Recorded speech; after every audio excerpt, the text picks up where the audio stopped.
The searing heat of a Saipan morning, June 17th, 1944. 600 hours. Lieutenant Colonel Takashi Hirakushi, a hardened officer of the Imperial Japanese Army's 43rd Infantry Division, was crouched low in his command bunker. The air hung thick with the scent of coral dust and the metallic tang of impending conflict. Through the narrow aperture of his bunker, he scanned the American beachhead positions, his field glasses pressed against his eyes, searching for any telltale signs of enemy movement, any weakness in their lines. His adjutant, Captain Yamada, stood barely 3 feet away, a trusted aide, a loyal soldier. The morning quiet was suddenly, violently, ripped apart not by the thunder of artillery or the rattle of a machine gun, but by a single, sharp crack of a rifle shot. In the next horrific instant, Captain Yamada, a man who had faced countless perils, collapsed. His body folded without a sound, a perfectly centered hole now marring his forehead. A gruesome spray of blood and brain matter erupted, splattering across the rough coral tulle of the bunker, a sickening crimson abstract. Hirakushi froze, his mind struggling to process the brutality of what he had just witnessed. His staff officers, equally stunned, scrambled for cover, pressing themselves against the unyielding stone, their faces pale with a sudden, primal fear. But the most terrifying aspect was the silence that followed. No muzzle flash had been visible, no telltale wisp of smoke, no movement betraying the position of the unseen assassin. The American lines, the presumed source of the shot, lay nearly 800 yards distant.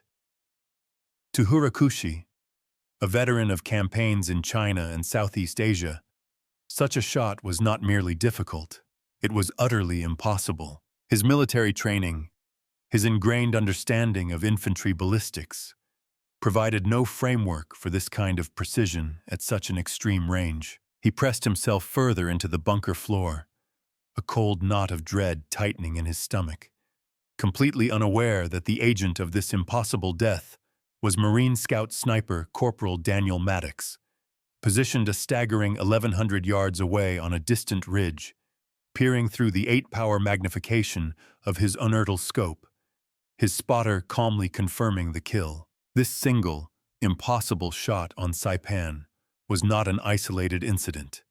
It was a terrifying, recurring nightmare that would haunt the Imperial Japanese forces throughout the Pacific War. A brutal introduction to a dimension of warfare they had neither anticipated nor prepared for. The Japanese military establishment had entered the conflict with an almost unshakable confidence in their own marksmen. They were proud of their sniper training, which took place at the revered Army Infantry School at Toyama. There, their snipers were taught to engage targets at what they considered to be considerable distances, 300 to 500 meters, using their Type 97 sniper rifles fitted with 2.5-power telescopic sights. This, they believed, represented the absolute zenith of long-range precision shooting attainable by an infantryman. Their doctrine was clear: emphasize concealment, patience, and meticulous infiltration to get within limited, effective ranges. Japanese snipers were trained to become one with the battlefield, tying themselves into tree canopies, burrowing into deep spider holes, and waiting, sometimes for days, for American patrols to wander close enough for their rifles to be truly effective. This tactical approach, a blend of stealth and close-quarters lethality, had served them more than adequately in the vast theaters of China and during the swift, early victories against colonial forces throughout Southeast Asia. The Imperial Japanese Navy, too, harbored similar confidence in their special naval landing forces, designated marksmen, who carried Type 99 rifles equipped with 4-power scopes. For them, 400 meters was considered an extreme range for precision shooting. Anything beyond that was a matter of luck, a speculative volley, not a targeted kill. What neither service branch possessed, crucially, was any institutional knowledge, any intelligence, any warning about the burgeoning capabilities of American snipers. They were completely blind to the fact that these American marksmen would soon unleash a campaign of psychological terror and devastating tactical blows across every single island battlefield, from the verdant hell of Guadalcanal to the volcanic ash of Iwo Jima and the blood-soaked soil of Okinawa. This was a gap not just in technology, but in fundamental military philosophy, one that would cost them dearly. Consider the early days of Guadalcanal in August 1942. Colonel Kiyoshi, commanding the 28th Infantry Regiment during the first major ground offensive against the newly landed Marines, had received intelligence reports from Naval Headquarters. These reports, tragically misinformed, suggested that the American defenders were poorly equipped, demoralized, and largely relying on outdated World War I surplus rifles. They confidently asserted that these rusty relics would be no match for the superior training, spiritual resolve, and aggressive infantry tactics of the Japanese. They were utterly, dangerously wrong. Colonel Kiyoshi and his command were completely unaware that select Marines were already deployed with national match M1903A1 rifles, precisely fitted with highly sophisticated Unertl scopes. These were not hastily assembled battlefield improvisations. These were instruments of precision, developed and refined over decades of intense competitive long-range shooting experience at places like Camp Perry, the legendary proving ground of American marksmanship. Marine teams had utterly dominated the 1,000-yard firing lines at Camp Perry, using these very same precision instruments, consistently grouping shots within an astonishing 10-inch circle at ranges that Japanese military doctrine considered laughably impossible for any infantry weapon. This was not just a rifle, it was a system honed by a culture of competitive excellence that Japanese military thought simply did not value or comprehend. The Unertl scope itself represented a quantum leap in optical technology, a level of sophistication that Japanese forces never truly understood, let alone could replicate. Imagine an 8-power magnification, far superior to anything in Japanese inventory, combined with external adjustment knobs. These weren't crude internal adjustments that shifted with every bump.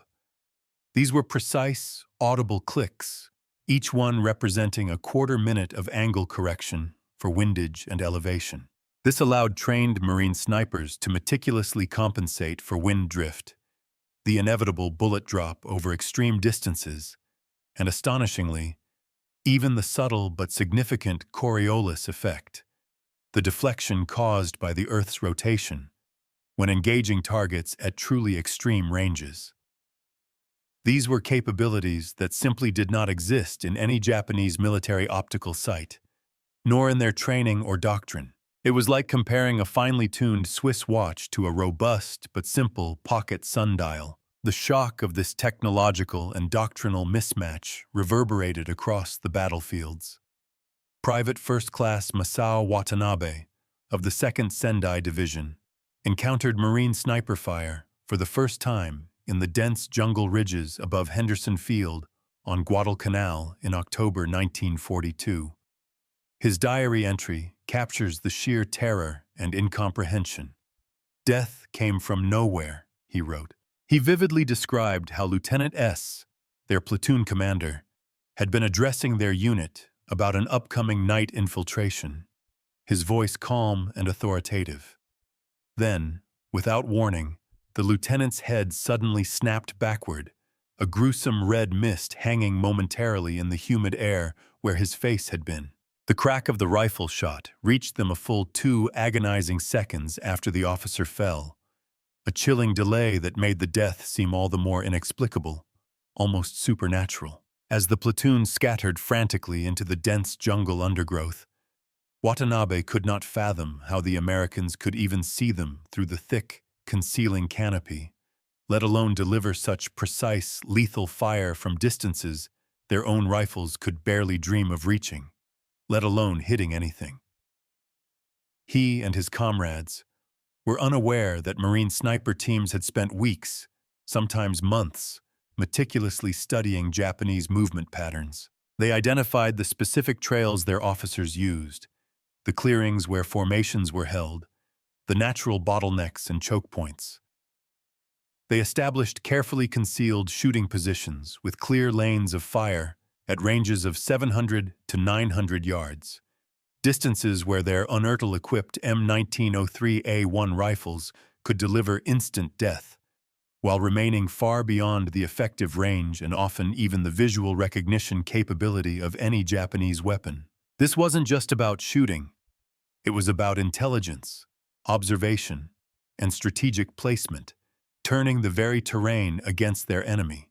The M1903A1 rifle, the instrument of terror for Japanese forces throughout the Pacific Campaign, had an origin story rooted not in combat, but in competition.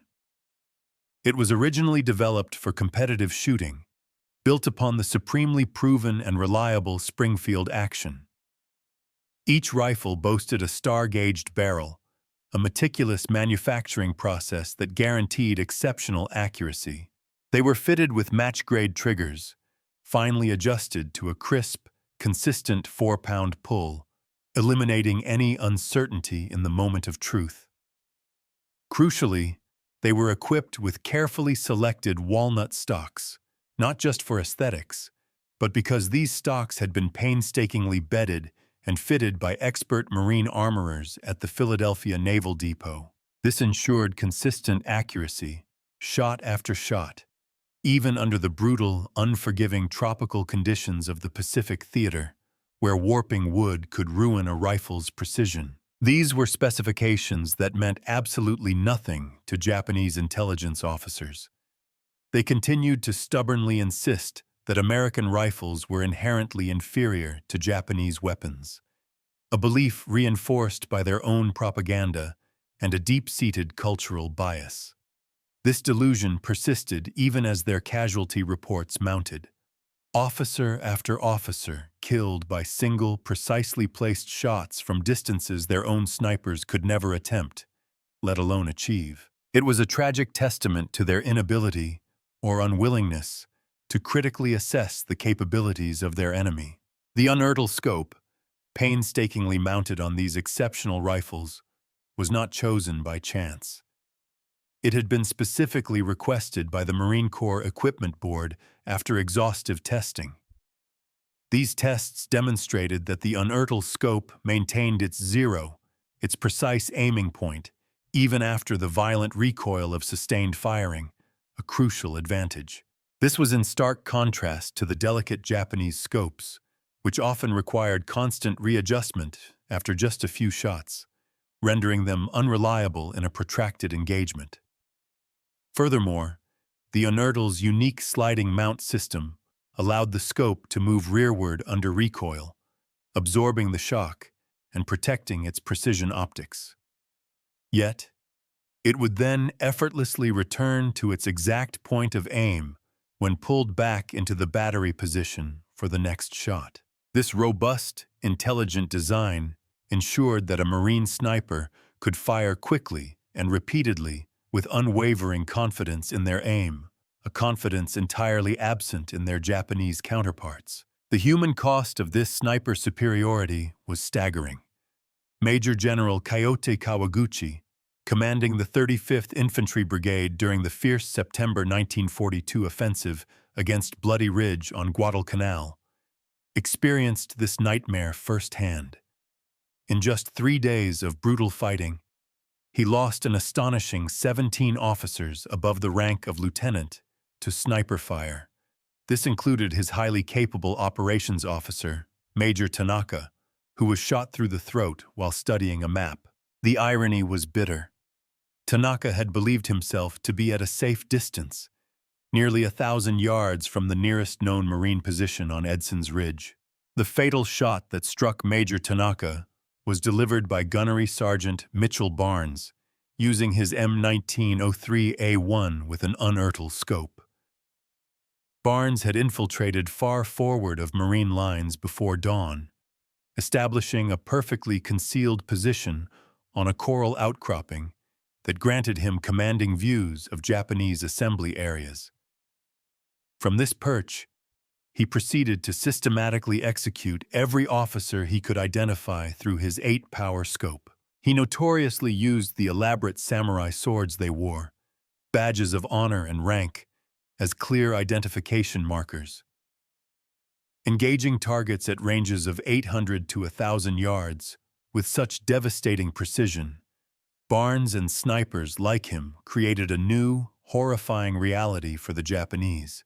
Surviving Japanese officers, in a desperate bid to preserve their lives, began removing all rank insignia and distinguishing equipment, trying frantically to blend in with common soldiers to avoid the attention of this invisible death that seemed to reach out from impossible distances.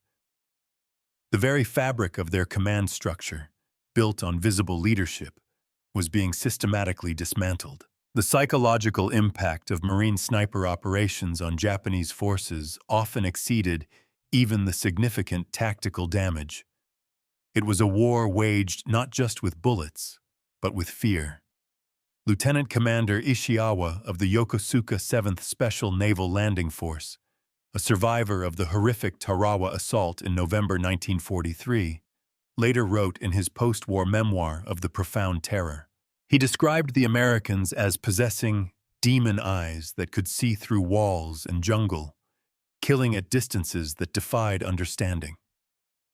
He recounted how his unit's desperate advance across the airfield had stalled not from overwhelming machine gun fire or a barrage of mortars, but from the paralyzing, unseen fear that gripped his sailors. Petty officers began dropping one by one, neat holes appearing in their foreheads or chests. The only sound was the distant, almost polite crack of a rifle, so far away it seemed utterly impossible it could be connected to the instant deaths occurring all around them.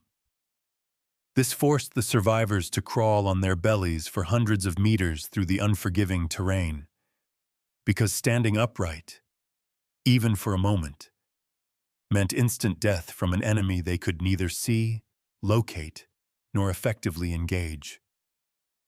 They were utterly helpless.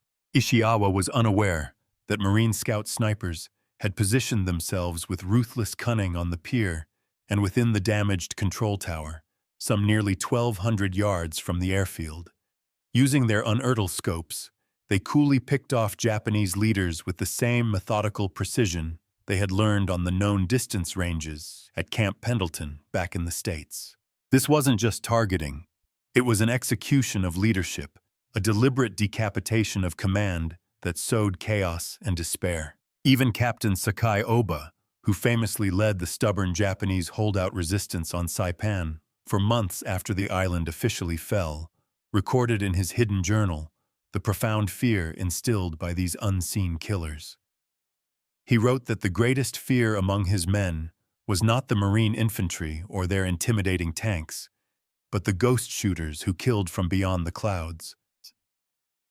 This was his men's attempt to comprehend the Marine snipers whose shots came from such extreme ranges that Japanese soldiers, lacking any rational military explanation, resorted to supernatural beliefs. Some believed the Americans had developed a new type of death ray, or an invisible projectile, clinging to any explanation that defied their understanding of military weapons. They didn't know that Marine snipers like Corporal Robert Holmes had spent weeks meticulously perfecting their holds and calculations for the unique atmospheric conditions of Saipan. They adjusted for the constant, shifting trade winds, the deceptive shimmer of heat rising from the exposed coral rock, and the subtle yet critical way humidity affected bullet trajectory at extreme range. This level of environmental awareness, combined with their superior equipment, allowed them to consistently engage Japanese targets at distances exceeding 1,000 yards with their M1903A1 rifles and Unertl scopes. This combination, delivered a blistering 2,800 feet per second muzzle velocity with match-grade ammunition, maintaining lethal energy and devastating accuracy even at these seemingly impossible extended ranges. The Japanese military's comprehensive ignorance of American sniper capabilities stemmed partly from a profound failure within their intelligence services. They simply failed to recognize the significance of Marine marksmanship traditions that dated back decades to the Banana Wars and other interventions in Central America.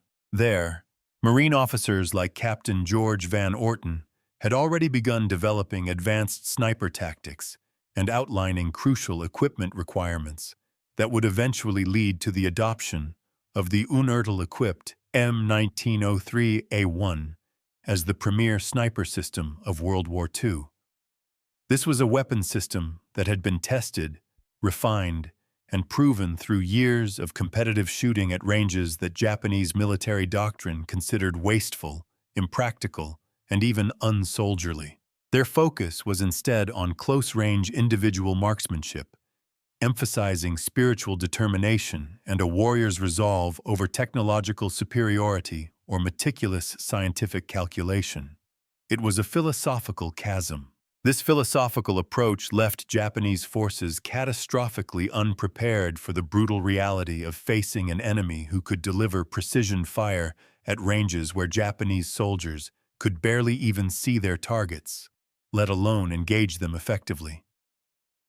Colonel Tadashi Suzuki of the 31st Army Intelligence Section on Saipan initially dismissed early reports of American sniper effectiveness as wild exaggerations from demoralized troops. He stubbornly insisted that confirmed kills at 800 meters or beyond were simply physically impossible with standard infantry rifles. He maintained this entrenched position even after personally witnessing Major Yoshida, a respected officer, killed by a single, clean shot while inspecting fortifications on Mount Tapocho.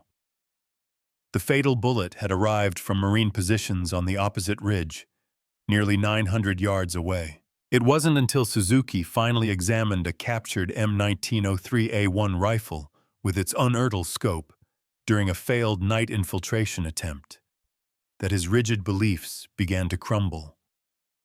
Staring in utter disbelief at the sophisticated external adjustment turrets, the impossibly fine crosshair reticle, and the crystal-clear quality of the optics that made distant targets appear sharp and distinct, where Japanese scopes showed only blurry shadows, he finally understood. He understood why so many Japanese officers had died without ever seeing their killers. A growing horror dawned upon him. Every single Japanese position on Saipan was, in fact, within range of these terrifying weapons. The Marine Scout Sniper Platoon, deployed across the Pacific, represented nothing less than a revolution in military marksmanship, a revolution that Japanese forces never successfully countered. Teams like the famous 40,000 Decimate, or Thieves, on Saipan, brilliantly led by Lieutenant Frank Taksky, employed their M1903A1 rifles with Unertl scopes, not just for long-range precision killing, but as potent psychological weapons. Their presence paralyzed Japanese operations, forcing officers to conduct all planning in deep, reinforced bunkers, making daylight movement of supplies virtually impossible, and preventing Japanese units from concentrating their forces without suffering devastating losses to their leadership. This created an atmosphere of constant, suffocating terror, where death could arrive from any direction, at any moment, without the slightest warning. Lieutenant Hiroshi Kobayashi of the 136th Infantry Regiment, in a letter never sent to his family, eloquently described this erosion of traditional warfare. He wrote that the Americans had stolen the warrior's honor from combat, killing from distances where no samurai could respond, turning war into mere mathematics and optics, rather than a test of spiritual strength. This was a profound cultural wound, a realization that their revered warrior code was ill-equipped for this new, clinical form of mechanized death. The technical superiority of the M1903A1 rifle system extended far beyond just the precision of its star-gauged barrel or the crystalline clarity of the Unertl optics. It encompassed myriad details that Japanese ordnance officers only discovered through examining captured equipment late in the war. For instance, the match-grade ammunition was specifically manufactured for sniper use, featuring aerodynamically superior Sierra boat tail bullets that maintained velocity and stability at extreme ranges. The brass cases were specially selected for consistent chamber pressures, and the precise powder charges were weighed to within a tenth of a grain for absolute uniformity. This created a weapon system where every single component had been painstakingly optimized for accuracy at distances that Japanese military science still considered theoretical rather than practical realities. And even when Japanese forces finally began to grasp the technical capabilities they faced, they tragically lacked both the industrial capacity and the institutional knowledge to develop comparable systems. This left their forces perpetually vulnerable to Marine snipers who continued to refine their techniques, gathering invaluable combat experience with each grueling island campaign. This foundation of Marine sniper supremacy, forged on the coral ridges and jungle peaks of the Pacific Islands, would later be perfected by legends like Gunnery Sergeant Carlos Hathcock in Vietnam. Using a Winchester Model 70 with an 8-power Unertl scope, a system nearly identical in concept to its World War II ancestor. But the initial lessons were hard-won in the Pacific.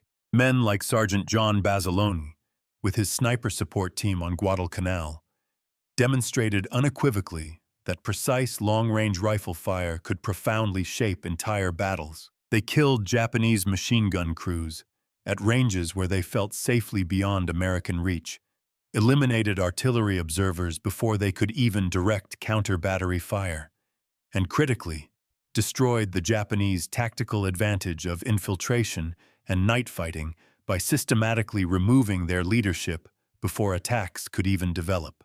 Colonel Tashinari Shoji, commanding the 230th Infantry Regiment, reported to General Hyakutake that American sniper fire was unprecedented in modern warfare, describing it as reaching out like the hand of death itself to pluck away Japan's best officers and sergeants with supernatural accuracy. The M1903A1 rifles themselves became objects of fearful fascination among Japanese troops who managed to examine captured or abandoned examples. Private Kenji Yamamoto of the 17th Army wrote in his diary about finding a dead Marine sniper on Bougainville, describing the rifle as impossibly long and heavy, the scope appearing more like a surveyor's instrument than a weapon sight. He recounted turning the adjustment knobs, counting the clicks, not understanding that each click precisely moved the point of impact by exactly a quarter minute of angle. This seemingly minor detail was the key, allowing trained Marine snipers to make such precise corrections for range and wind that they could place a .30 caliber bullet exactly where they wanted it, at distances exceeding 1,000 yards. This level of precision, rooted in mathematical calculation, seemed like sorcery to Japanese soldiers trained to rely on Kentucky windage, a colloquial term for intuitive, often crude, estimation, and sheer instinct rather than cold, hard numbers. Yamamoto noted with particular amazement the quality of the rifle's construction. The smooth, precise action of the bolt, the perfect inletting of the stock where the metal met the wood. These details spoke volumes of an industrial infrastructure and a precision manufacturing capability that Japan could never hope to match, even before the devastating toll of the war ravaged their production facilities. It was a stark visual contrast to their own mass-produced, often crude, wartime weapons. Lieutenant Colonel Masashi Ogawa, serving as operations officer for the 5th Base Force on Tarawa, miraculously survived the brutal 76-hour battle, providing one of the few senior Japanese perspectives on the chilling effectiveness of Marine sniper operations during that devastating defeat. Testifying during post-war interrogations, he stated unequivocally that American sniper fire had effectively decapitated Japanese command structure within the first 24 hours of fighting. He vividly described how Admiral Shibasaki and his entire staff had been killed when they attempted to move between command posts, picked off one by rifle fire from distances that seemed impossible. This forced subordinate commanders to operate without coordination or up-to-date intelligence, rendering them unable to mass forces for counterattacks without exposing themselves to the same precision fire that seemingly never missed. Ogawa particularly noted that American snipers seemed to possess an uncanny ability to identify Japanese officers, even when they had meticulously removed all rank insignia and distinguishing marks. It was as if, he mused, the telescopic sights could peer into a man's soul and identify leadership qualities. He was unaware that Marine snipers had been extensively trained to recognize authority not by overt symbols, but through subtle cues, body language, positioning within a group, the way other soldiers deferred to certain individuals, the subtle shift in posture when giving an order. These seemingly minor indicators became glaringly obvious when magnified 8 times through an Unertl scope, turning every Japanese formation into an open book of command hierarchy. The Battle of Peleliu in September 1944 demonstrated the evolution of Marine sniper tactics against Japanese forces who had finally begun, agonizingly, to understand the threat they faced. Colonel Kunio Nakagawa, the island's brilliant, if doomed, defender, ordered all his officers to wear enlisted uniforms, strictly forbade any gathering of more than 3 men in daylight, and conducted all movements through an elaborate network of covered trenches and tunnels. Yet, even with these desperate precautions, he still lost 43% of his company-grade officers to sniper fire in the first week of fighting.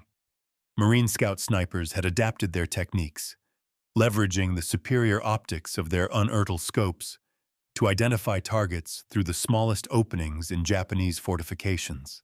They threaded bullets through firing ports, ventilation slots, and tiny gaps between coral boulders, employing their M1903A1 rifles like surgical instruments to systematically dissect Japanese defensive positions from ranges where return fire was utterly impossible. This relentless pressure forced Japanese troops to remain completely underground during daylight hours, unable to observe Marine movements, repair damaged positions, or coordinate defensive operations without risking instant death from a marksman hidden on a distant ridgeline. It was a suffocating siege, waged by unseen killers. Master Sergeant Tetsuo Harata, a sniper section leader of the 14th Infantry Division and one of the few Japanese snipers to survive Peleliu, provided harrowing, detailed testimony about the sheer impossibility of countering American sniper superiority. He explained that his Type 97 rifle, with its meager 2.5 power scope, could not even clearly identify targets at the ranges from which American snipers routinely engaged. He described desperate attempts to locate Marine firing positions by sound, attempts that consistently failed because the distinct crack of the bullet arriving at its target always reached them long before the sound of the shot itself. This made it utterly impossible to determine the direction of the fire. And even when Japanese snipers managed to identify likely American positions, their rifles tragically lacked both the range and the accuracy to effectively engage. This forced them to wait helplessly for Marines to advance within 400 meters, all while suffering constant attrition from American marksmen operating at 3 times that distance. Harata famously compared this technological mismatch to fighting modern rifles with matchlock muskets, a stark, damning admission of their inferiority. The liberation of the Philippines witnessed Marine snipers employing their M1903A1 rifles with Unertl scopes in urban combat roles, a domain that Japanese doctrine had never even anticipated. Marine scout snipers positioned themselves in the shattered ruins of Manila's government buildings, using their 8-power magnification to observe Japanese positions through shattered windows and shell holes at distances exceeding 800 yards. They coordinated with forward observers to direct devastating artillery and mortar fire with unprecedented accuracy, and delivered precision shots that killed Japanese machine gunners through narrow embrasures, eliminated officers attempting to coordinate defensive positions, and destroyed enemy snipers before they could engage advancing Marine infantry. This created a multi-layered tactical advantage that Colonel Katsuji Yamamoto, commanding the Manila Naval Defense Force, described as facing an enemy who could see everything while remaining invisible, strike anywhere while remaining untouchable.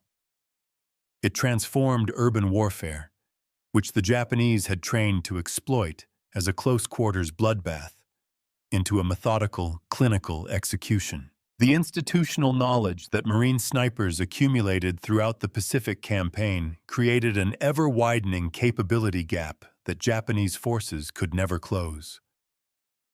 Lessons learned on Guadalcanal were meticulously refined on Tarawa, perfected on Saipan, and mastered on Iwo Jima and Okinawa.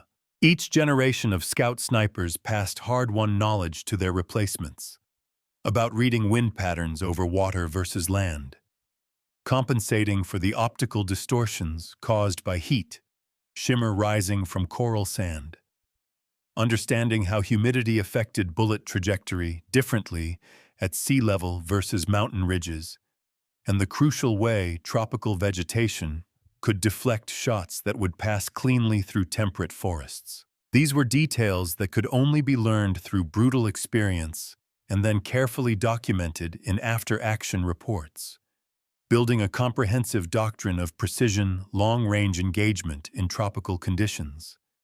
This was dynamic, adaptive learning. Knowledge that Japanese forces, perpetually on the defensive and in retreat across the Pacific, lacked both the time and the opportunity to develop. Captains Sunio Endo, of the 32nd Army Intelligence Section on Okinawa, compiled one of the most comprehensive Japanese assessments of American sniper capabilities. Based on extensive interviews with survivors from previous island battles and meticulous analysis of captured Marine equipment, his report to General Ushijima concluded that American sniper superiority represented not just a technological advantage, but a fundamental different philosophy of warfare. He argued that individual marksmanship was elevated to an art form, supported by unlimited resources, precise manufacturing, and a scientific methodology that treated killing as an engineering problem rather than a spiritual endeavor. Endo noted particularly that American snipers seemed to take pride in making impossible shots, engaging targets at ranges that served no tactical purpose other than demonstrating their complete dominance of the battlefield.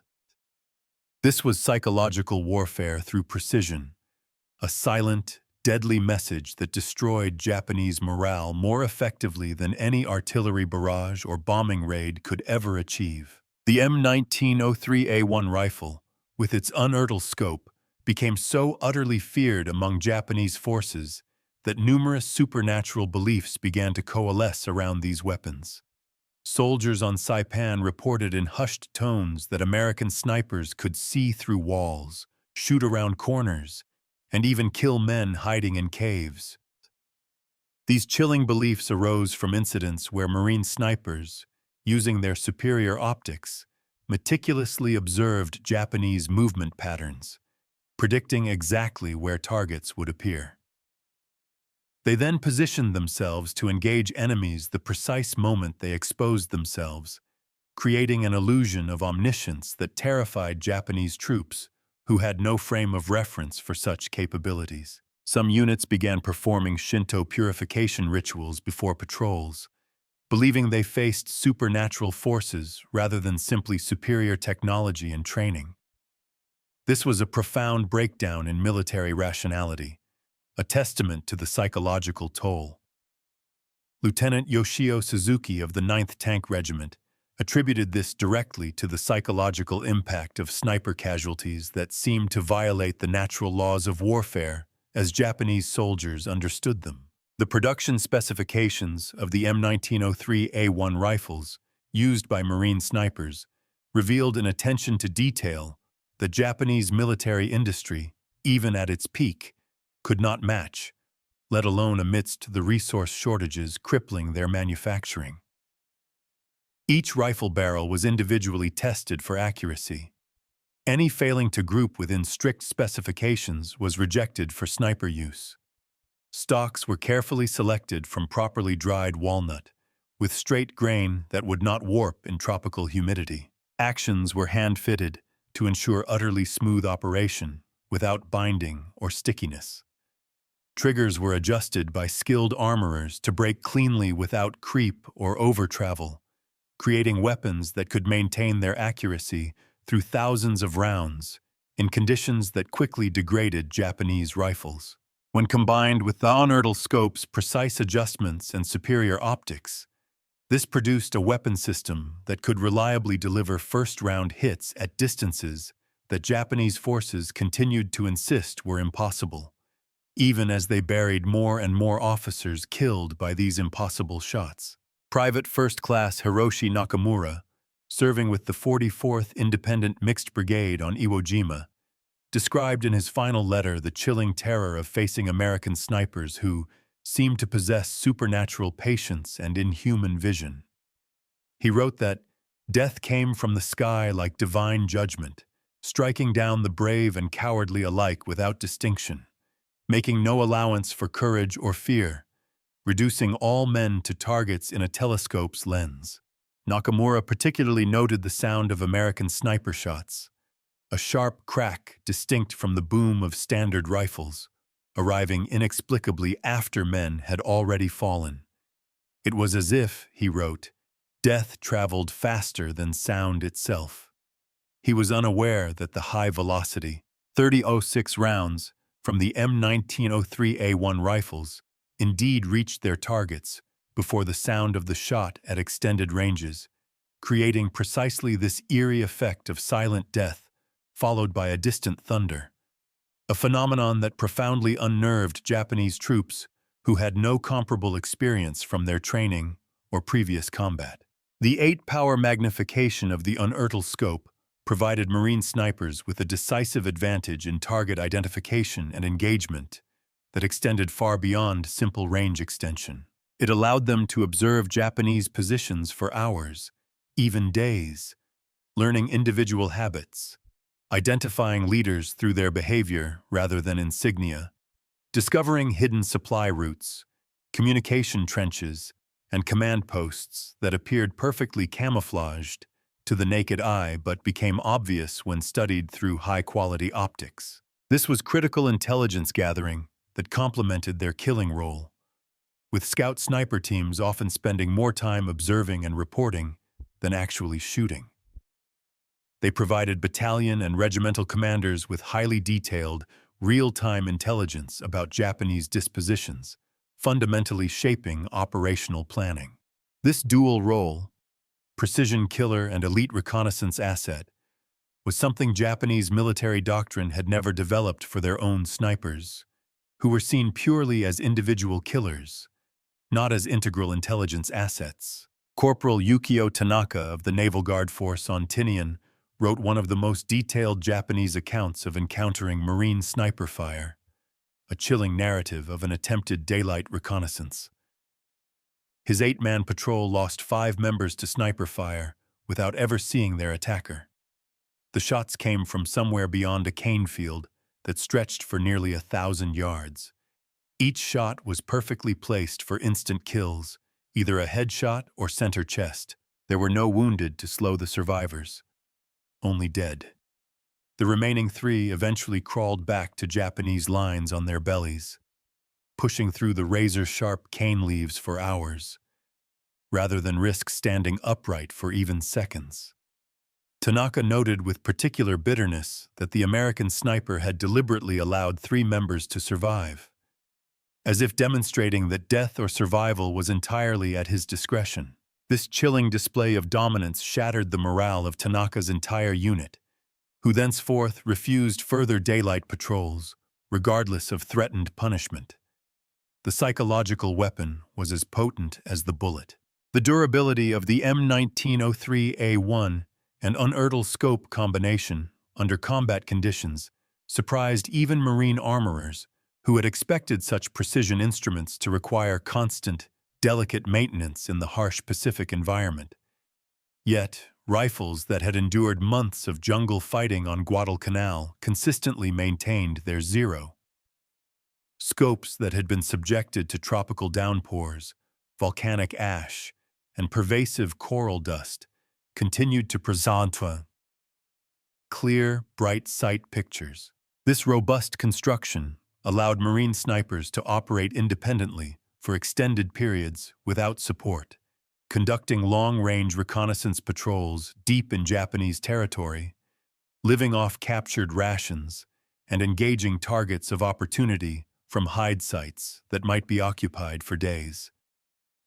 This level of operational independence was something Japanese snipers, who were typically tied to their units for ammunition resupply and direct orders, could never achieve. It created an asymmetric threat that forced Japanese forces to dedicate disproportionate resources to frantic counter-sniper operations that rarely, if ever, succeeded in eliminating the elusive Marine marksman. Lieutenant Colonel Hideyoshi Obatada, commanding the 3rd Battalion, 2nd Infantry Regiment on Guam, implemented one of the most comprehensive Japanese counter-sniper programs of the entire Pacific War. He selected and trained marksmen specifically to hunt American snipers, developed elaborate deception plans using dummy officers to draw fire, and even imported captured Soviet anti-tank rifles, desperately hoping their heavier bullets could match American range capabilities. Yet, after 3 weeks of intense operations, Obatada had not confirmed a single Marine sniper killed, while losing 12 of his own designated marksmen and numerous other casualties to the relentless long-range precision fire. This led Obatada to conclude in his final report that American sniper superiority simply could not be countered with available Japanese resources. He tragically recommended that future operations simply accept sniper casualties as inevitable rather than waste precious resources on futile counter-sniper efforts. This was an admission of defeat, a concession that would have been utterly unthinkable in the proud Japanese military before encountering the brutal, inescapable reality of Marine Scout snipers armed with M1903A1 rifles and Unertl scopes. The training differential between Marine and Japanese snipers reflected fundamentally different military cultures. Marines were selected from proven competitive shooters who had already demonstrated exceptional marksmanship skills, often honed through years of civilian matches. They were then subjected to intensive additional training in ballistics, precise range estimation, advanced camouflage, and sophisticated observation techniques. They learned to read wind not just at their immediate position, but along the entire trajectory of their bullet, understanding how barometric pressure, temperature, and humidity affected the point of impact at different ranges. They studied human anatomy in detail to know exactly where to place shots for instant incapacitation. Critically, they developed the almost superhuman patience to wait hours, even days, for the single, perfect shot, rather than engaging targets of opportunity prematurely. This was a scientific, almost clinical approach to killing that appalled Japanese officers, who viewed such detailed technical training as contrary to the warrior spirit that should, in their minds, rely on intuition, courage, and a spiritual connection to their weapon rather than cold calculation and technology. The logistical support for Marine sniper operations represented another profound advantage that Japanese forces could not match. Each scout sniper team was supplied with match-grade ammunition, manufactured to much tighter tolerances than standard ball rounds.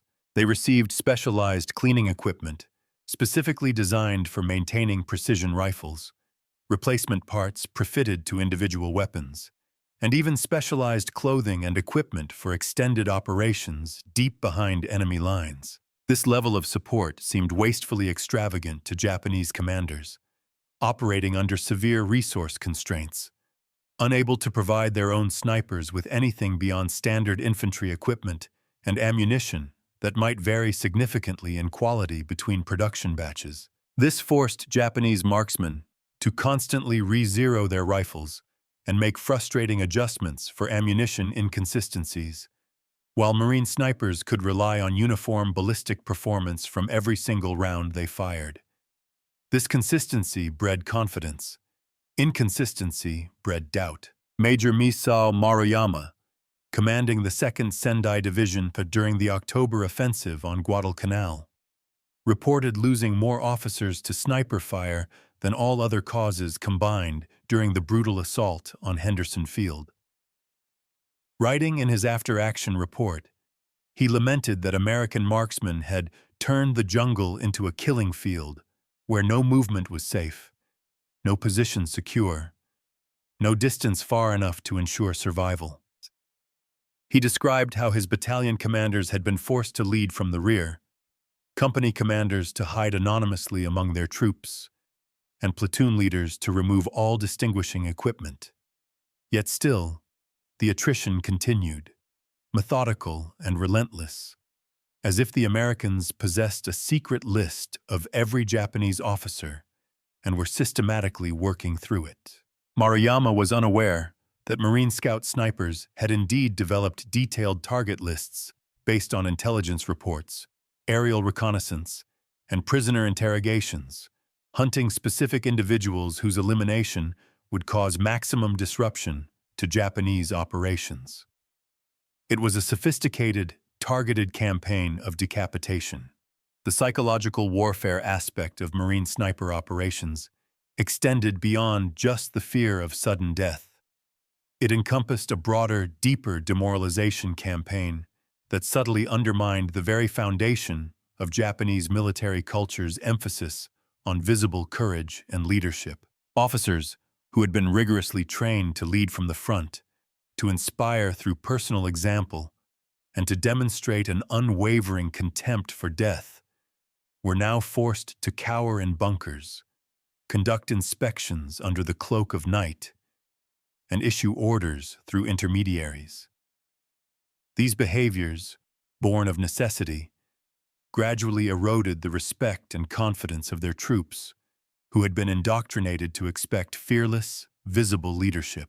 This created a profound crisis of authority that Captain Shigoshi Nakata of the 65th Brigade described as more damaging than the actual casualties, writing that American snipers had not just killed Japanese officers, but had destroyed the very concept of battlefield leadership that formed the foundation of Japanese military effectiveness. It was a cultural and philosophical blow from which they would never truly recover. The Battle of Okinawa in spring 1945 represented the culmination of Marine sniper development in the Pacific War.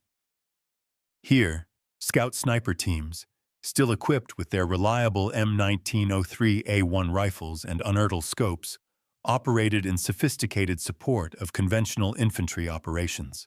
They conducted intense counter-sniper missions against Japanese marksmen hidden in the ancient tombs that dotted the island, engaging targets in the reverse-slope defenses of the heavily fortified Shuri Line, at ranges often exceeding 1,000 yards. They coordinated with artillery forward observers to eliminate Japanese observation posts before they could even direct counter-battery fire. And perhaps most significantly, they provided crucial overwatch for civilian evacuation operations, using their precision fire capability to eliminate Japanese soldiers who cynically attempted to use Okinawan civilians as human shields. This level of discrimination in targeting, a moral imperative on the American side, would have been utterly impossible without the superior optics and pinpoint accuracy of the M1903A1 and Unertl combination. Colonel Hiromichi Yahara, the brilliant defensive strategist of the 32nd Army on Okinawa, devoted considerable analysis to American sniper tactics in his post-war writings. He candidly acknowledged that Marine marksmen had negated many of the advantages of Japanese defensive positions by engaging from ranges where return fire was ineffective, effectively turning the battle into what he called a one-sided conversation where Americans could speak, but Japanese could only listen and die. Yahara particularly noted the devastating impact on junior officer casualties, calculating that American snipers had eliminated over 60% of Japanese company-grade officers by the campaign's midpoint. This forced sergeants and even corporals to assume command responsibilities they were neither trained nor equipped to handle, accelerating the breakdown of organized resistance and contributing directly to the unprecedented casualties among Okinawan civilians caught between disorganized Japanese units and advancing American forces. The M1903A1, a rifle designed decades earlier for competition, had become a tool of strategic victory, achieving far more than simple bullet-for-bullet exchange. The intricate technical specifications that made the M1903A1 with Unertl scope so devastatingly effective revealed themselves through captured examples that Japanese ordnance experts examined when possible. They discovered details like the scope's internal spring system that precisely returned it to battery after each shot's recoil, a deceptively simple innovation. The precisely ground lenses provided edge-to-edge clarity without the distortion common in Japanese optics.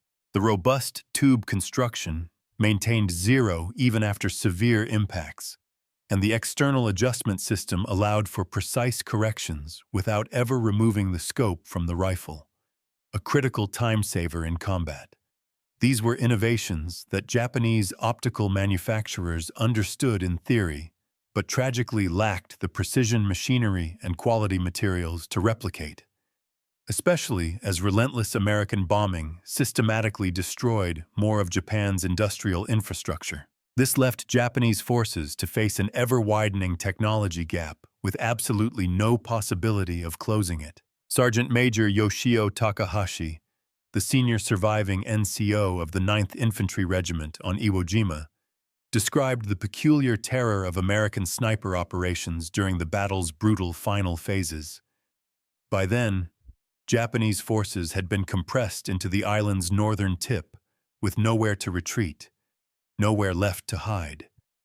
Yet, they still died one by one to aimed shots from Marine marksmen who had positioned themselves on the high ground, overlooking the last Japanese positions. Using their Unertl scopes, these snipers systematically probed the remaining bunkers and fighting positions, delivering death through the smallest openings, turning the volcanic rock into a macabre shooting gallery where Japanese soldiers could only wait for their turn to die.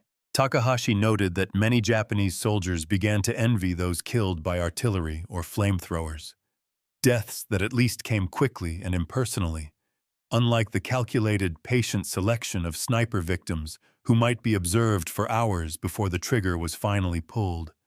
It was a prolonged agony, a psychological torment. The intelligence failure that left Japanese forces so utterly unprepared for Marine sniper capabilities reflected deeper, systemic institutional problems within the Japanese military establishment. This included an ingrained overemphasis on spiritual factors and warrior ethos over material ones, a dangerous dismissal of American military competence based on racist assumptions about Western softness, and a perceived lack of warrior spirit, and an intelligence apparatus more focused on grand strategy than on crucial tactical details. They completely missed critical indicators. The Marine Corps' procurement of thousands of Unertl scopes in 1942, the establishment of dedicated scout sniper schools at Camp Pendleton and Camp Lejeune, and the development of specialized sniper ammunition.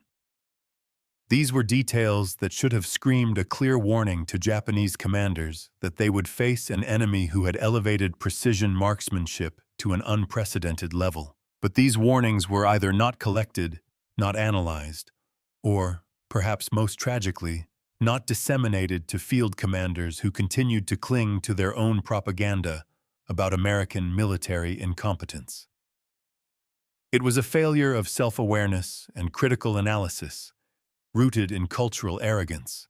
Private Toshio Yamada, a runner with the 38th Infantry Regiment on Guadalcanal, survived multiple harrowing encounters with Marine snipers while carrying messages between isolated Japanese positions. He developed an almost supernatural sense for when he was being watched through a scope, describing a feeling like cold fingers on his spine that would cause him to suddenly change direction, drop to the ground, or dive behind cover just as a bullet cracked through the space he had occupied moments before. Yamada theorized that humans possessed an ancient prey instinct that could detect when they were being hunted. Though he admitted this sixth sense was imperfect, he recounted watching other runners who ignored similar feelings die instantly from headshots delivered from concealed positions hundreds of yards away. Their last expression, he vividly recalled, was one of profound surprise that death had come from an empty jungle that showed no sign of human presence, even after they fell. The M1903A1 rifles that Marine Scout snipers carried into battle had been selected through a rigorous testing process that would have seemed impossibly wasteful to Japanese quartermasters. Rifles that grouped consistently within 1 minute of angle at 300 yards were initially selected for national match competition. Those that performed best at these elite matches were then further evaluated for conversion to sniper configuration, with only the most accurate receiving the meticulous modifications necessary to mount Unertl scopes. This created a painstaking selection process, where perhaps only one rifle in 50 met the exacting standards for sniper use. This level of quality control was something Japanese manufacturing, even for their highest priority weapons, simply could not approach. The result was Marine snipers fielding rifles capable of consistent sub-minute of angle accuracy, while Japanese snipers struggled with weapons that might group within 3 or 4 minutes of angle on their best days, a vast, insurmountable difference in precision. Captain Kenji Amaguchi, an intelligence officer for the 14th Area Army, meticulously compiled reports from across the Pacific Theater, documenting the devastating impact of American sniper operations. His analysis calculated that Marine Scout snipers, who accounted for less than 1% of total American personnel engaged, had inflicted over 15% of all Japanese officer casualties, a ratio of effectiveness that no other weapon system achieved. Amaguchi particularly noted the cascading, catastrophic effects of these losses. Experienced officers were replaced by less capable subordinates, who were themselves often killed before gaining any meaningful experience, creating a relentless downward spiral of leadership quality.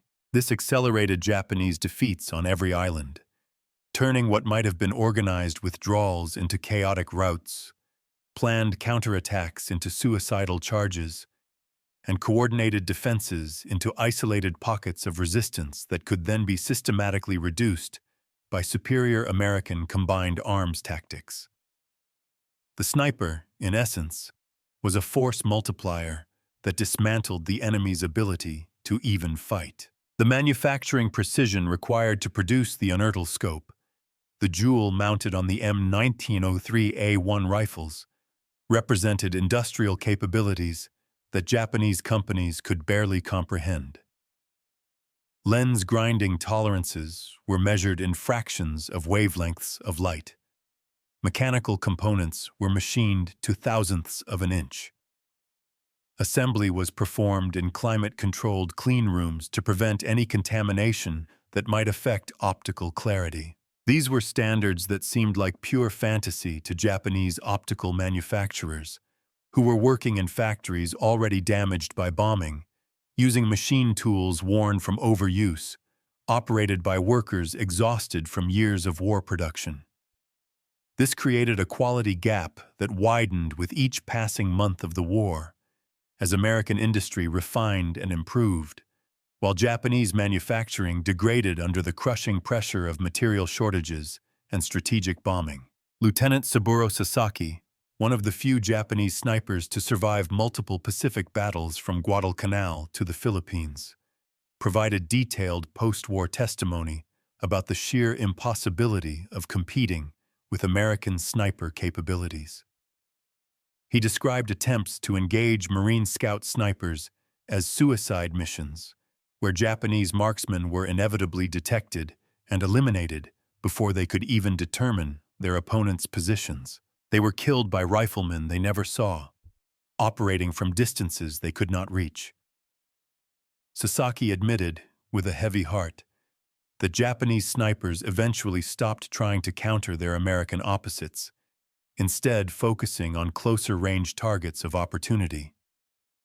They had accepted that the long-range precision domain belonged entirely to the Marines, with their M1903A1 rifles and Unertl scopes. This was a concession that would have been utterly unthinkable to the proud Japanese military that had entered the war convinced of their tactical and spiritual superiority. It was a bitter, necessary surrender of a battlefield domain.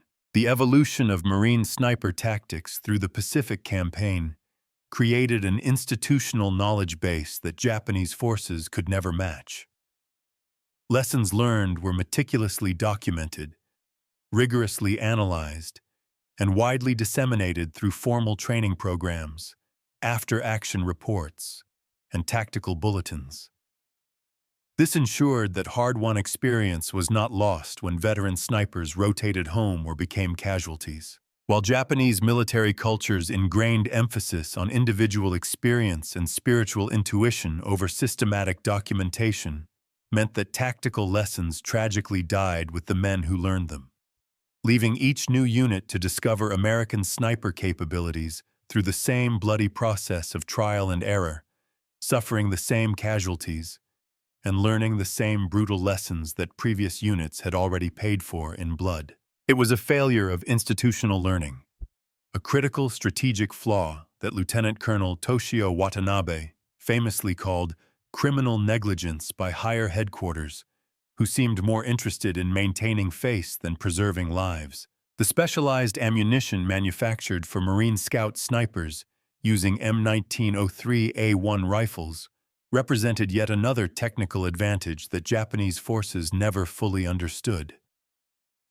Match-grade cartridges were loaded with specially selected bullets, weighing exactly 172 grains, pushed by precisely measured charges of IMR powder that delivered consistent muzzle velocities within a mere 10 feet per second variation. These rounds were assembled in cases that had been weight-sorted and neck-turned for uniform dimensions, creating ammunition that could maintain sub-minute of angle accuracy at ranges where Japanese snipers, using standard ball ammunition with velocity variations exceeding 100 feet per second, could barely keep rounds on a man-sized target. This profound difference in consistency meant that Marine snipers could rely on their ballistic calculations with absolute faith, while Japanese marksmen had to hope for lucky shots at extended ranges, effectively turning precision into a gamble. Colonel Masaharu Homa, Chief of Staff for the 14th Infantry Division, documented 27 separate incidents where Japanese positions considered impregnable due to their distance from American lines were neutralized by sniper fire during the Peleliu campaign. He described fortified observation posts on sheer cliff faces, picked off by Marines shooting from neighboring islands across water channels exceeding 800 yards. Machine gun positions in coral caves were engaged through embrasures barely 8 inches wide, from distances where the openings were invisible to the naked eye. Command posts located in deep ravines were eliminated by snipers shooting at extreme angles from distant mountain ridges. These were demonstrations of marksmanship that seemed to violate the very laws of physics as Japanese military instructors had taught them, forcing a complete and terrifying reevaluation of what constituted safe distance from American forces. The psychological profile of successful Marine Scout snipers differed fundamentally from Japanese selection criteria that emphasized an aggressive warrior spirit and a willingness to die for the emperor. Marines selected individuals who demonstrated patience, profound emotional stability, keen mathematical aptitude, and the almost meditative ability to remain motionless for hours while maintaining intense concentration. Qualities that seemed almost contradictory to military virtues as Japanese culture understood them. This approach produced marksmen who approached their task with the detachment of scientists rather than the passionate fury of warriors, meticulously calculating wind drift and bullet drop with slide rules, recording atmospheric conditions in databooks, treating each shot as an experiment in applied physics rather than an expression of fighting spirit. It was an approach that produced astonishingly consistent results at ranges where Japanese snipers, relying on instinct and limited experience, achieved only occasional lucky hits. Warrant Officer Jiro Tanaka of the Special Naval Landing Forces described the harrowing experience of being pinned down by Marine sniper fire during the desperate defense of Tinian's airfields. He wrote that death whispered constantly from the distant ridgelines, forcing his sailors to move only in darkness, to avoid any discernible pattern in their movements, and never to remain in one position long enough for American scopes to find them. Yet still, they continued to lose men to shots that came from nowhere, delivered by ghosts who killed without being seen, without leaving a trace of their positions, creating an atmosphere of helpless, pervasive terror where every moment in daylight became a gamble with death. Tanaka noted that many of his sailors began showing profound signs of combat fatigue, not from the thunder of artillery or the relentless pounding of bombing, but from the constant, unseen stress of the sniper threat, the chilling knowledge that any moment might bring a bullet from beyond the range of human vision. The M1903A1 rifle's inherent accuracy advantages over Japanese weapons stemmed from meticulous design decisions made decades before the Pacific War. The Springfield action's controlled round feeding ensured consistent chambering, preventing jams in critical moments. The long sight radius provided precise iron sight alignment, a crucial backup when scopes were damaged. The robust Mauser-style extractor maintained positive control of cartridges, even in dirty, muddy conditions. Details that seemed minor in peacetime, but proved absolutely crucial in combat, where a single malfunction might mean death. When combined with barrels manufactured to match grade specifications using the finest steel available, these created rifles that maintained their accuracy through thousands of rounds of sustained fire, while Japanese Type 97 and Type 99 rifles began showing decreased accuracy after only hundreds of rounds due to barrel wear from inferior metallurgy. It was a testament to enduring quality and thoughtful engineering. The final Japanese assessment of American sniper capabilities came from General Mitsuru Ushijima himself, who, before his ritual suicide on Okinawa, wrote that the Americans had transformed warfare from a contest of courage into a mathematical exercise where victory went not to the brave, but to those who could calculate trajectory and windage most precisely, eliminating the human element that had always defined combat, reducing soldiers to targets in a lens and officers to statistics in a sniper's logbook. Ushijima expressed particular bitterness that Japanese forces had never developed adequate countermeasures, leaving thousands of Japan's best junior officers to die from an enemy they could neither see nor reach. These were deaths that accomplished nothing except demonstrating American technical superiority, a reality that utterly contradicted everything Japanese military culture believed about the nature of warfare and the supreme value of spiritual strength over mere material advantage. The very essence of their Bushido code was being systematically invalidated by a long-range, unseen bullet. The legacy of Marine Scout snipers armed with M1903A1 rifles and 8-power Unertl scopes extended far beyond the actual casualties they inflicted. They fundamentally changed how both American and Japanese forces approached infantry combat, forcing the acknowledgement that individual marksmanship at extreme range could influence battles as decisively as artillery or air support. They proved that a single, well-trained sniper could paralyze entire units through selective elimination of leadership, and that technology and meticulous training could, indeed, overcome raw courage and sheer determination. These were hard-won lessons that would profoundly influence military doctrine for decades after the Pacific War ended. Though for the Japanese soldiers who faced these invisible killers across the island battlefields from Guadalcanal to Okinawa, the primary lesson was simpler and far more terrible: that death could come from anywhere, at any time, delivered with surgical precision from distances that seemed impossible, by an enemy who had turned killing into a science that no amount of Bushido spirit, no amount of spiritual strength could ever defeat. The captured diary of Sergeant Hiroshi Matsumoto, found after the fall of Saipan, contained perhaps the most eloquent Japanese assessment of facing Marine snipers. Writing in his final entry, he lamented that the Americans had stolen the soul from warfare, turning it into nothing more than mathematics and optics, where a man's life was worth less than the price of a single bullet, where courage meant nothing if you could be seen through a telescope, where honor had no meaning when death came from beyond the range of any possible response. Matsumoto concluded with a bitter observation that would have been heresy before the war: that perhaps the Americans were right. That war was not about spirit or courage, but simply about killing the enemy as efficiently as possible from as far away as possible.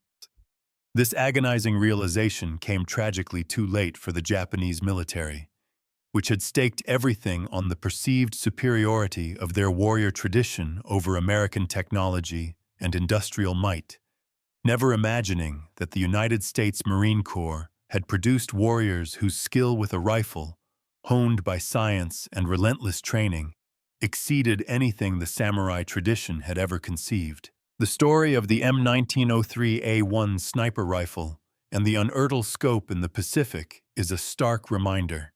In conflict, an unyielding commitment to excellence, combined with innovative technology and a scientific approach to problem-solving, can redefine the very nature of warfare. It's a powerful lesson in adapting, learning, and never underestimating the quiet precision of an unseen enemy, for sometimes the most devastating weapon isn't the biggest, but the one that ensures the death of a leader from a distance they never saw coming.